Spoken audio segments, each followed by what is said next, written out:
Franck Ferrand sur Europe 1, au cœur de l'histoire. Adolf Hitler est un des hommes les plus connus du XXe siècle, mais on parle rarement de sa vie privée, de son quotidien. Et aujourd'hui, sur Europe 1, Franck Ferrand nous fait pénétrer dans l'intimité de ce personnage malfaisant. Bonjour Franck. Bonjour Julia, bonjour à tous. C'est la traduction d'une biographie allemande d'Eva Braun, la compagne d'Hitler, qui m'a fait penser à ce sujet. Ça a attiré mon attention sur l'intimité du Führer. Alors, nous allons parler des amours et des haines intimes d'Hitler, mais aussi de tous les tics et autres manies qui empoisonnaient son quotidien. Alors, vous savez comment faire pour poser vos questions à Franck et à son invité. Il suffit de vous rendre sur le site internet d'Europe 1, www.europe1.fr. Mon invité qui est aujourd'hui, je le précise, François Kersaudy, l'un des grands biographes français d'Hitler, mais aussi de De Gaulle, de Churchill, de Roosevelt, un des grands spécialistes de la Seconde Guerre mondiale notamment.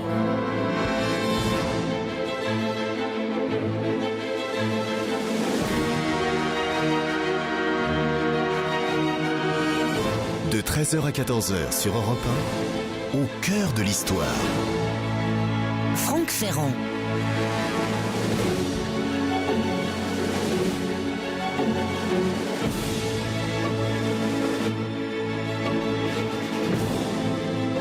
Après la chute du Troisième Reich, nombreux ont été les familiers d'Hitler à livrer d'abord au service américain et soviétique et puis peu à peu à la presse du monde entier des confidences sur l'existence privée de feu Adolf Hitler. C'était cette époque dans les années 50 et 60 où les revues d'histoire proposaient régulièrement à leurs lecteurs les souvenirs de tel architecte, de tel aide de camp, de tel collaborateur du Führer. Parmi ces confidences, j'aurais tendance à prêter un intérêt particulier à celles du docteur Otto Dietrich, qui ont été reprises un peu partout en 1957. Dietrich était le chef du service de presse d'Hitler et, soit concession aux vainqueurs de la guerre, soit volonté de manifester un certain esprit d'indépendance, il décrit la vie au Berghof, dans le nid d'aigle d'Hitler, avec un détachement et avec une objectivité qui font de son témoignage un document passionnant. Je vous livre quelques notations glanées au fil de ma lecture. Alors, d'abord, Dietrich nous dit qu'Hitler, à Berchtesgaden, vivait très simplement. En tout cas, qu'il avait vécu simplement jusqu'aux grandes transformations qui ont eu lieu, qui ont été opérées sur la villa en 1937, car à partir de 37, les déjeuners et les dîners revêtent une dimension nettement plus protocolaire. Alors, nous dit Dietrich, les hôtes se rassemblaient dans une pièce voisine de la salle à manger, on annonçait au Führer qu'ils étaient au complet lorsque le quorum était atteint, et à ce moment-là, il fallait attendre parce que Hitler n'avait pas d'heure très précise pour déjeuner. Ça pouvait être entre midi et demi et 3 heures. Ça dépendait des audiences et des conférences de la journée. Et il y avait toujours entre 10 et 20 invités, parmi lesquels on remarquait beaucoup de femmes. Il faut savoir, précise Dietrich, que lorsqu'elle venait au Berghof, Eva Braun amenait sa sœur cadette, l'une de ses camarades de lycée et une ou deux femmes mariées de ses amis, ce qui fait qu'on voyait autour d'elle comme ça un certain nombre de femmes. Alors, Hitler finissait par descendre et puis le maître d'hôtel annonçait à Hitler, et non pas à Eva Braun, que monsieur était servi. Les hommes donnaient le bras à leur cavalière et donc on suivait Hitler dans une espèce de grand couloir bordé de colonnes qui menait jusqu'à la grande pièce lambrissée de bois naturel où avaient lieu les repas. Alors vous le savez, on l'a suffisamment dit je pense, qu'Hitler était végétarien, il ne mangeait jamais ni viande ni poisson. En fait, il se nourrissait presque exclusivement de légumes cuits ou crus, et puis il mangeait des pâtes également. Il ne pouvait digérer ni le pain ni le beurre et pendant très longtemps, la base de son alimentation s'est composée de biscottes et de biscuits, de miel, de sauce tomate, de champignons et de yaourt. Oui, je vois Julia ouvrir de grands yeux. C'est un personnage dont le moins qu'on puisse dire est qu'il est bourré de phobies. Nous allons y venir tout à l'heure avec François Kersaudy. Il est bourré de manies, de tics, etc. C'est un obsessionnel compulsif, incontestablement, et dans la façon de se nourrir, évidemment, ça ressort très fortement. Et il ne boit pas non plus une seule goutte d'alcool, mais il n'essaie pas pour autant de convertir ses hôtes, ni à l'alimentation végétarienne, ni au fait de ne pas boire d'alcool. Il n'empêche qu'à sa table, personne n'oserait boire autre chose que de l'eau. Il déteste les cigarettes également. Il disait si j'offrais des cigarettes, ce serait à mon ennemi et pas à mon ami. Alors de quoi parle-t-on à la table d'Hitler ? Le moins qu'on puisse dire, c'est que la conversation tourne un peu en rond. On parle de la nourriture justement, des vitamines, des calories, des régimes, ça le passionne. Et puis de la chasse, mais attention, de la chasse pour en dire du mal, parce qu'il est totalement opposé à la chasse. D'ailleurs, il a fait interdire l'accès de tout l'Obersalzberg aux chasseurs.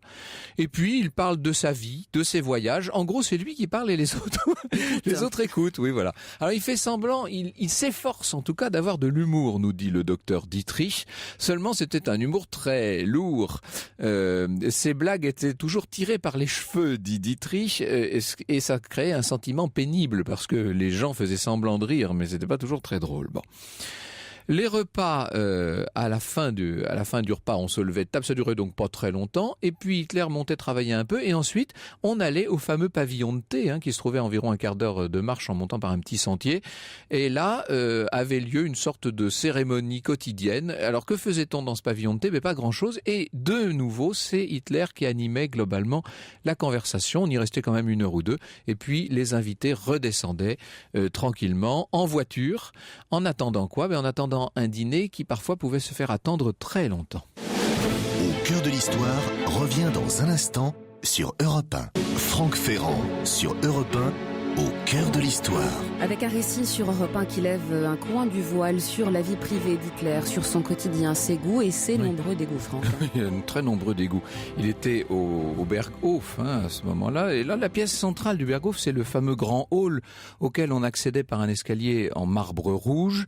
Il y avait là d'immenses fenêtres à coulisses qui s'ouvraient sur cet extraordinaire paysage alpin. Vous avez vu ça, et forcément, on a vu toutes ces images de Hitler à Berchtesgaden.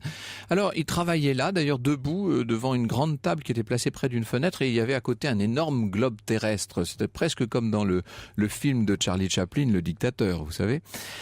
Dans ce grand hall avait lieu, après dîner, alors pendant la guerre, c'était les conférences évidemment avec un certain nombre de généraux, c'était des conférences stratégiques, mais jusqu'en 1940, il y a eu là des projections de films. Hitler se faisait projeter dans ce grand hall du Berghof des films allemands ou étrangers. Du reste, souvent il y avait 2 films dans la soirée. Quand il n'y avait pas de séance de cinéma, il écoutait de la musique classique, de l'opéra, parfois de l'opérette, ou alors il faisait venir des magiciens. Ça, c'est une chose qu'on dit rarement, mais il avait une espèce de fascination pour les prestidigitateurs, et alors il adorait voir les magiciens faire des tours comme ça le faisait rire comme un enfant.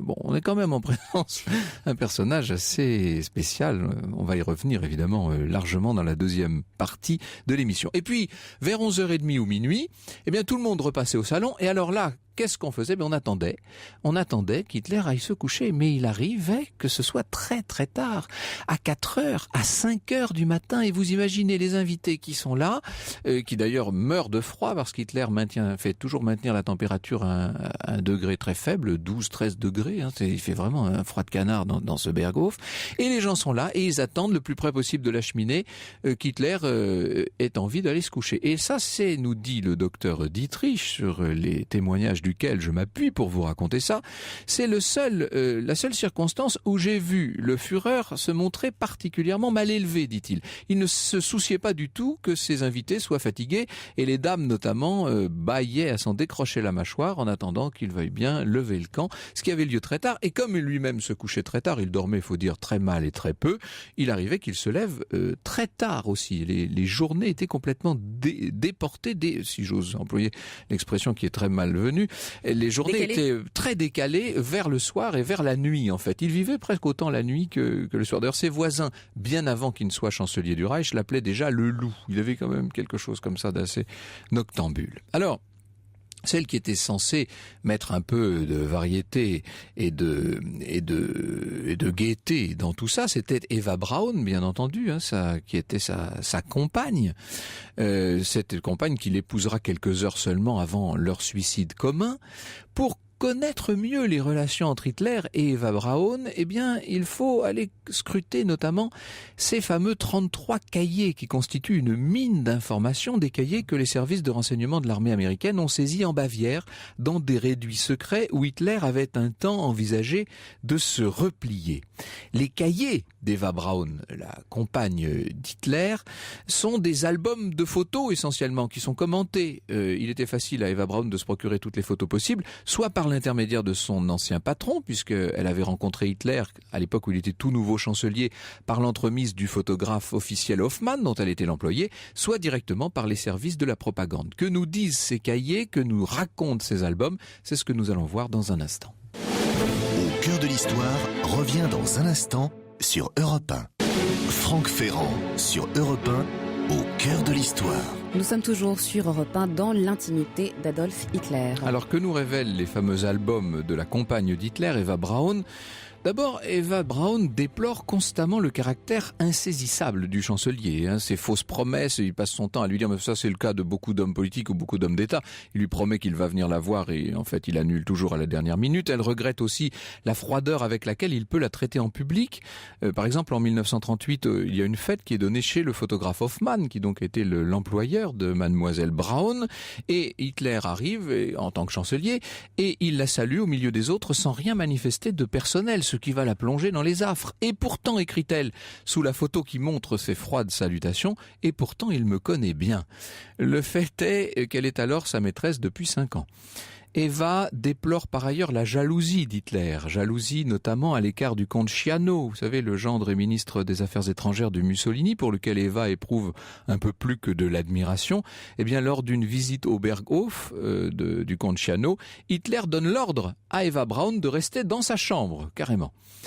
Elle conservait dans ses albums le menu du premier pas qu'elle avait pris avec le chancelier, ainsi que sécher la première fleur qu'il lui avait donnée, mais pour autant, on serait bien en peine, dans ces 33 albums, d'aller chercher le moindre mot qui trahisse la femme amoureuse. En Hitler, c'est le Führer qu'admirait évidemment Eva Braun, et ça jusqu'à la dévotion, certainement pas l'homme. Du reste, dans la biographie qui vient de sortir, la biographie d'Eike Guertemacher, on voit que l'engagement politique très actif d'Eva Braun au sein du parti nazi domine l'ensemble de son histoire avec Hitler finalement. Alors il y a aussi, en dehors de ces fameux albums, il y a des bobines de films amateurs qui montrent une Eva Braun toujours assez joyeuse, active, qui ne donne pas le sentiment de s'ennuyer à Berchtesgaden. Elle est d'une grande familiarité avec Hitler, on la voit là très intime, elle pose devant lui, elle le place à côté d'elle pour la prise, elle va même jusqu'à lui faire des grimaces. Ce qu'il faut noter, c'est que 5 des 33 albums en question, les albums de photos donc, sont consacrés à des photos d'enfants. Et parmi ces photos, une bonne centaine représentent un petit garçon dont Gunn, nous allons voir qui était ce personnage, nous dit, celui qui a donc publié le premier, les fameux albums, dont il nous dit que la ressemblance avec Hitler était frappante. Qu'est-ce qu'il faut penser de cette énigme ou pseudo-énigme? On va le voir dans un instant avec François Kersaudy. Ce qui transparaît aussi dans les documents privés d'Eva Braun, c'est le caractère ultra-protecteur d'Hitler qui l'entoure de près. Eva Braun n'a le droit ni de conduire, ni de pratiquer l'alpinisme, ni même de se rendre à Munich ou Berlin à partir du moment où les bombardements vont commencer sur l'Allemagne. Et ce que nous allons voir dans un instant, c'est qu'Hitler a été finalement peut-être plus proche d'Eva Braun que l'inverse. Ce n'était pas un bourreau des cœurs, c'est le moins qu'on puisse dire. Il a éprouvé une grande passion dans sa vie pour sa nièce, fille de sa demi-sœur, Gélie Raubal, Gélie qui s'est suicidée comme tant d'autres femmes ayant croisé sa route. Dans un instant, nous allons faire un peu la lumière sur cette vie très privée, sur la vie sentimentale d'Adolf Hitler.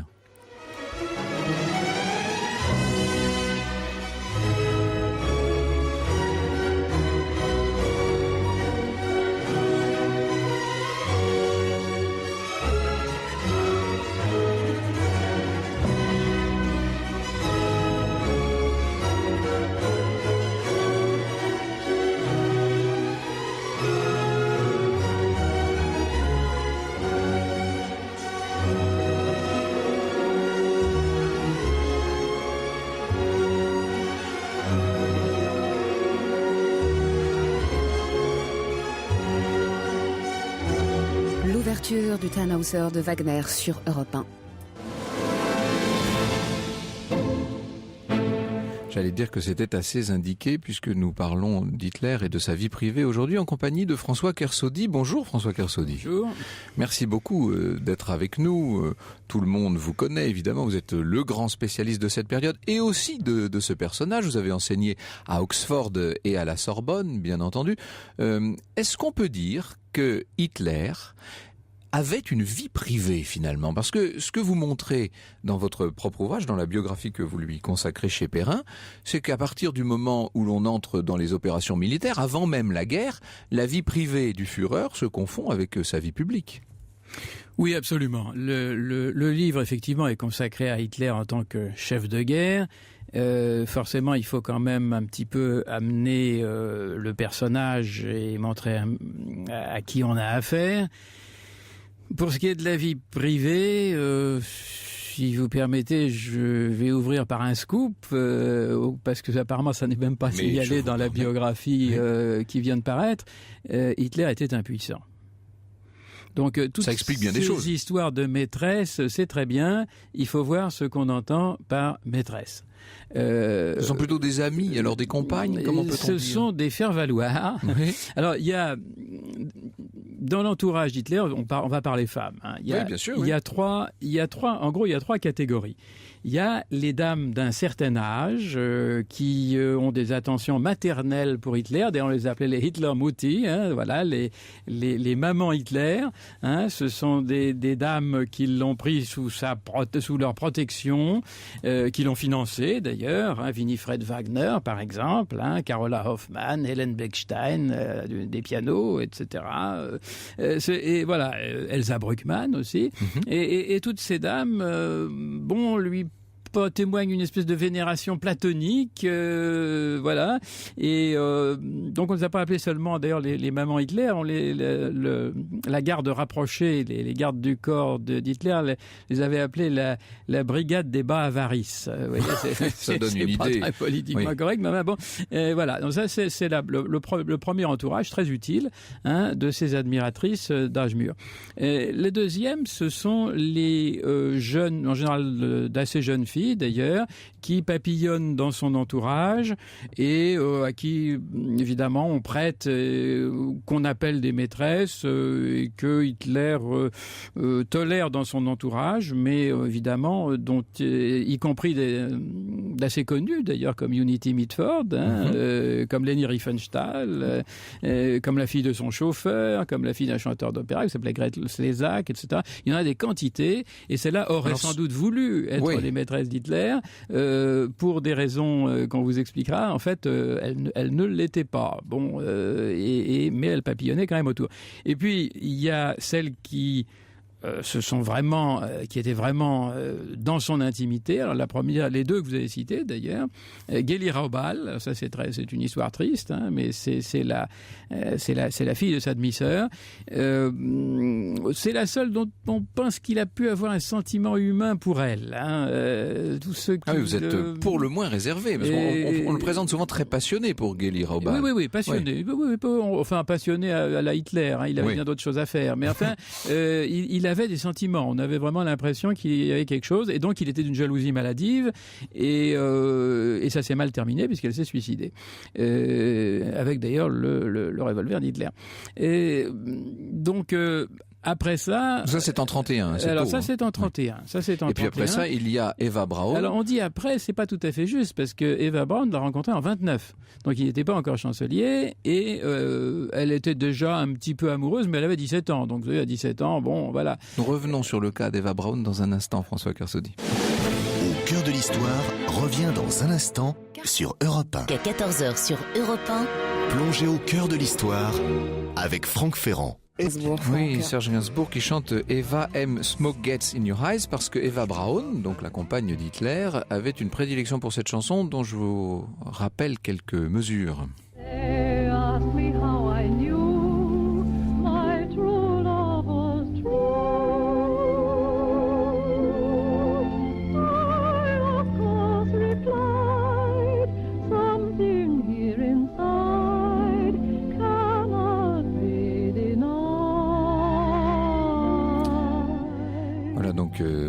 toute l'atmosphère d'une époque. Ce que nous dit François Kersaudy et qui explique bien des choses, non seulement sur les relations d'Hitler avec les femmes, mais d'une façon plus générale sur son comportement dans la vie, c'est qu'il était impuissant pour commencer. François Kersaudy.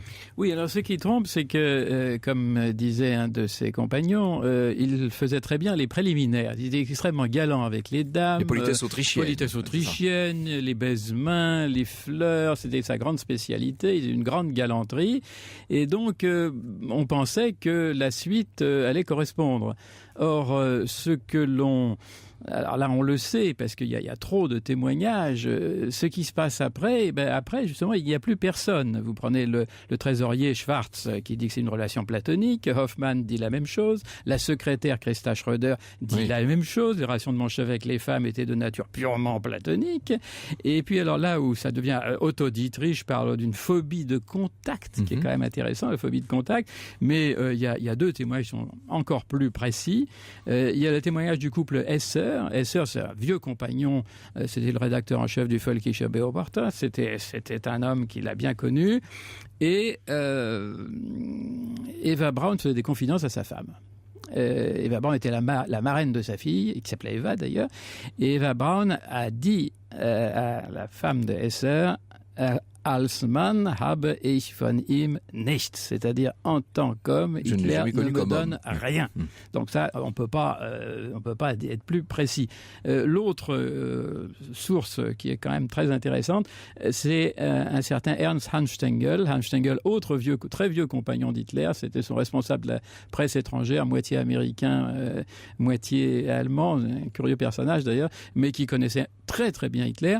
Et qui, lui, est une très bonne source, tout simplement parce qu'il a partagé les maîtresses d'Hitler et en fait, il a eu les confidences de toutes celles qui avaient passé des soirées prolongées avec Hitler. Et donc, c'est vraiment un témoignage de première main, si j'ose dire. Et il dit très simplement, à chaque fois que je leur demandais comment ça s'était passé, elles levaient les yeux au ciel et l'une d'entre elles m'a dit « Ton Hitler, ce n'est qu'un vieux voyeur. » Point. Donc évidemment, après ça, on comprend bien on ne peut pas faire de psychologie facile, mais on peut dire qu'une grande partie de toutes ces phobies, de toutes ces manies qui l'habitaient est peut-être liée justement à ces blocages énormes.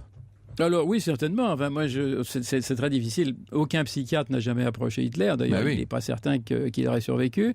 Mais c'est certain qu'il aurait fait les délices. Vu le nombre de phobies, il aurait fait les délices d'un psychiatre. Nous avons parlé tout à l'heure de cette passion donc, que vous confirmez platonique avec Geli Raubal. Elle s'est mal finie, vous dites qu'en 1931, elle s'est suicidée avec le revolver même d'Hitler. Elle n'est pas la seule femme à s'être suicidée dans l'entourage d'Hitler. 5 sur 6 des femmes qui ont été associées de près ou de loin à Hitler se sont suicidées ou bien ont essayé de le faire. Ce qui fait, ça fait quand même évidemment beaucoup. Alors, la personnalité un petit peu démoniaque du personnage y est certainement pour quelque chose, son impuissance probablement aussi.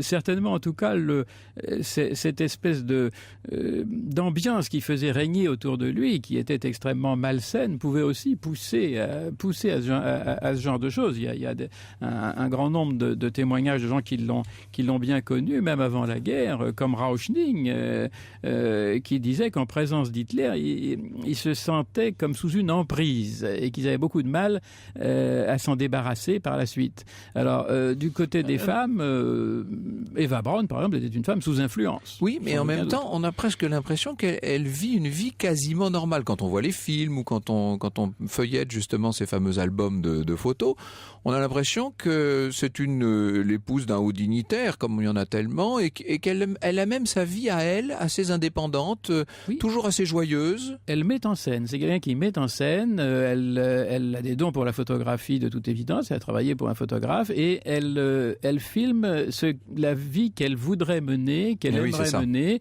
et il faut voir que c'est un couple extraordinairement mal assorti. Vous avez dit que Hitler ne fumait pas, ne buvait pas, ne mangeait pas de viande, etc., etc. Eva Braun fumait, buvait, Elle adorait danser. Adorait danser. Alors que lui ne dansait pas. Adorait faire du sport. Hitler ne dansait évidemment pas, n'a jamais fait de sport de sa vie. Et elle adorait s'amuser, elle adorait sortir, elle adorait voyager, ce qu'Hitler évitait comme la peste. Et donc, elle essayait de se faire une existence. Elle était beaucoup plus heureuse d'ailleurs quand Hitler n'était pas là, en fait, tout en souhaitant qu'il revienne. Enfin, c'était très curieux. C'est pas un syndrome de Stockholm parce qu'elle n'était pas vraiment prisonnière, mais c'est une femme qui est sous emprise. Sinon, on ne comprendrait pas ce qui s'est passé à la fin. Elle admirait incontestablement le leader politique. Elle bénéficiait du statut qu'il lui prodiguait, mais à côté de ça, moins elle voyait l'homme et mieux elle se portait. Oui, je ne sais pas si elle était consciente elle-même. En tout cas, elle était très malheureuse de ne pas être considérée comme la première dame du Reich, parce qu'en fait, elle était cachée. Vous avez parlé de Ciano, c'était pas seulement Ciano. À chaque fois que venait un dignitaire étranger, personne ne voyait Madame Eva Braun. Mademoiselle Braun, on ne savait pas qui c'était. Les Allemands, d'ailleurs, ne l'ont su qu'après son suicide. Au cœur de l'histoire, revient dans un instant. L'histoire sur Europe 1, c'est avec Franck Ferrand. Et nous sommes toujours avec François Kersaudy qui consacre une biographie à Hitler chez Perrin, Franck. Et François Kersaudy, un de nos auditeurs, Johan, nous rappelle que j'avais promis la réponse à une question, la question que posait Néringen à propos de cet enfant qui figure sur plus de 100 photos avec Hitler et qui ressemble à Hitler comme deux gouttes d'eau, nous dit Néringen. Oui, ça c'était l'appréciation de Néringen. Alors je ne sais pas si l'enfant avait une petite moustache et une mèche sur le front, mais à première vue, vu qu'Hitler était impuissant et vu qu'il ne voulait absolument pas d'enfants, on lui en a attribué d'autres. On lui en a attribué d'autres, y compris d'ailleurs un enfant français qu'il était censé avoir eu pendant la Grande Guerre dans les tranchées dans le nord de la France. Alors là, c'est une blague encore plus énorme parce que non seulement Hitler ne voulait pas s'approcher des femmes, mais encore moins des femmes françaises et belges qu'il considérait comme des ennemis et qu'en plus il considérait comme sales. Or, Hitler avait la phobie, parmi les nombreuses phobies dont on parlera, il a la phobie de la propreté. Vous avez vous-même rencontré un des aides de camp d'Hitler ? Oui, absolument. Le contre-amiral Karl Jesko von Puttkamer, qui était encore là en 1974 et qui me racontait beaucoup de choses justement sur qu'est-ce que c'était que de travailler dans l'entourage d'Hitler. Il était très désordonné finalement. Alors, il était, et ça c'est très important parce que justement, vous avez parlé un petit peu de son emploi du temps journalier, c'était quelque chose de terrifiant. Hitler ne travaillait pas, on ne pouvait pas le voir. C'est lui qui devait prendre les décisions, mais il ne les prenait jamais. Ou alors il les prenait au tout dernier moment dans une espèce de frénésie ou d'extase quand il ne pouvait pas faire autrement. Et comme tout devait remonter à lui, c'était affreux parce qu'effectivement, il se levait à midi, il déjeunait après avoir regardé la presse, etc., vers 2h. Tout était décalé après. Après, il adorait aller dans les cafés et discourir sans discontinuer, parler à l'infini avec des admirateurs ou des admiratrices tout autour. En général jeunes, il les préférait jeunes parce que pas de contradiction. Mais quand il fallait prendre des décisions sérieuses, et c'est là que se pose le problème, il n'y avait plus personne. Et les ministres ne le voyaient jamais. Il n'y avait pas de Conseil des ministres. Et alors, le Conseil des ministres ne s'est plus réuni depuis 1937. Et ce que je vous disais, c'était que les ministres avaient demandé à la chancellerie si, par faveur, ils ne pouvaient pas venir au moins une seule fois pendant tout le régime pour se faire photographier dans le bureau du Conseil des ministres à la chancellerie pour qu'on sache que quand même ils avaient été ministres et qu'ils avaient été dans le bureau du Conseil. Parce qu'on n'avait même pas besoin de... On leur accordait par faveur. Mais il n'était pas question de réunir un Conseil des ministres parce que Hitler avait peur que les ministres fassent bloc contre lui. Et qui prennent des décisions qu'il n'approuverait pas. Et donc, en matière civile et en matière militaire, c'est lui qui prenait toutes les décisions. Mais comme il était incapable de tout travail suivi, eh bien, les décisions étaient prises au hasard, n'importe quand, n'importe où et n'importe comment. Et évidemment, ça donnait des résultats totalement désastreux. Mais à chaque fois que j'entends décrire ainsi le désordre, l'incapacité de travail de Hitler, etc., je me dis, mais comment, avec tous ces handicaps effrayants, cet homme a-t-il pu se hisser à un tel niveau ? Justement, c'est la question principale. Sur la conquête du pouvoir, il était remarquablement organisé parce que c'était un comploteur né. Par contre, c'était un organisateur absolument terrifiant. Il ne savait pas organiser. Il avait des gens pour ça. qui ne laissait pas faire, d'ailleurs, en général, parce qu'il était très méfiant. Il donnait des ordres qui étaient incohérents. Et après, le plus souvent, d'ailleurs, il ne s'occupait pas de l'exécution de ses ordres. Mais quand il s'apercevait que les ordres n'étaient pas exécutés, là, il entrait dans une rage folle. Et évidemment, tout ça faisait qu'il n'y avait pas de politique suivie dans quelque domaine que ce soit, ni dans le civil, ni dans le militaire. Et les ministres, je vous ai dit, étaient insignifiants. Le chef d'état-major ne servait à rien parce qu'il ne pouvait prendre aucune décision autonome. Il y a une institution qui s'appelait l'Oberkommando der Wehrmacht, qui était donc le commandement supérieur de la Wehrmacht. C'était la courroie de transmission des ordres d'Hitler. Elle ne prenait aucune initiative. Toutes les décisions venaient du Führer lui-même. Et elles étaient prises vraiment sur la base de renseignements souvent fantaisistes, sur la base d'inspiration, sur la base de ce qu'on a appelé, ce qu'il a lui-même d'ailleurs appelé des secousses et des convulsions. Ouais. Hein, et donc c'était vraiment un système totalement déréglé, aberrant, sur lequel malgré tout, et militairement ça n'avait évidemment aucun sens, mais le Reich a quand même résisté pendant 6 ans à une coalition pratiquement du monde entier, ce qui est quand même assez fabuleux quand vous voyez la façon dont les décisions étaient prises. Alors juste un petit mot sur ça, parce qu'on a parlé de tous ses dégoûts, mais il avait un grand amour pour sa chienne berger allemand, Blondie. Blondie, oui, parce qu'elle était soumise. D'ailleurs, tout ce qui était soumis, c'est un petit peu comme pour Staline, tout ce qui était soumis, ça allait. À partir du moment où il y avait une velléité d'indépendance, ça n'allait plus. C'est quelqu'un qui était aussi, il faut bien le dire, terriblement complexé. Il s'était déclaré comme le plus grand chef de guerre de tous les temps, mais ça, c'était pour la galerie. En fait, il avait des doutes. Et il avait raison d'avoir des doutes. Il avait de bonnes raisons d'ailleurs d'avoir des doutes. Et donc, il lui fallait être entouré, c'est ce que m'avait dit d'ailleurs son aide de camp. Pourquoi est-ce qu'il se confiait à ses aides de camp et qu'il parlait librement devant ses aides de camp et ses secrétaires? Parce que c'était des gens soumis. Mais à partir du moment où il se trouvait en présence de généraux qui, eux, connaissaient la guerre et qui avaient été formés pour ça, eh bien, il était très mal à l'aise et donc il aboyait, il donnait des ordres et il n'y avait pas de discussion. Il n'y avait jamais de discussion. Si vous me demandez qui était le conseiller militaire d'Adolf Hitler, je dis il n'en avait pas. Merci beaucoup François Kersaudy. Je rappelle évidemment votre biographie d'Hitler chez Perrin. Également, vous avez retraduit et présenté les confessions d'Eddie Chapman. Ça s'appelle Ma fantastique histoire. Ça sort chez Texto aujourd'hui. On fera peut-être une émission sur le sujet parce que ça mériterait. C'est un personnage tout à fait extraordinaire, un agent double. Agent double fantastique. Oui. Il a été décoré de la Croix de Fer par les Allemands d'ailleurs, tout en les trompant pendant tout le temps. Et c'est un ancien perceur de coffre-fort. Enfin, il a eu une vie absolument extraordinaire. Et puis, vous avez également été le biographe, bien sûr, de Churchill, de De Gaulle, de la relation des deux, de Lord Mountbatten aussi, qui ferait l'objet d'une belle émission. Que de projets quand on vous rencontre. Et un bel homme, mesdames, un très bel homme. Et une belle femme, Elena Morna. Bonjour, Elena.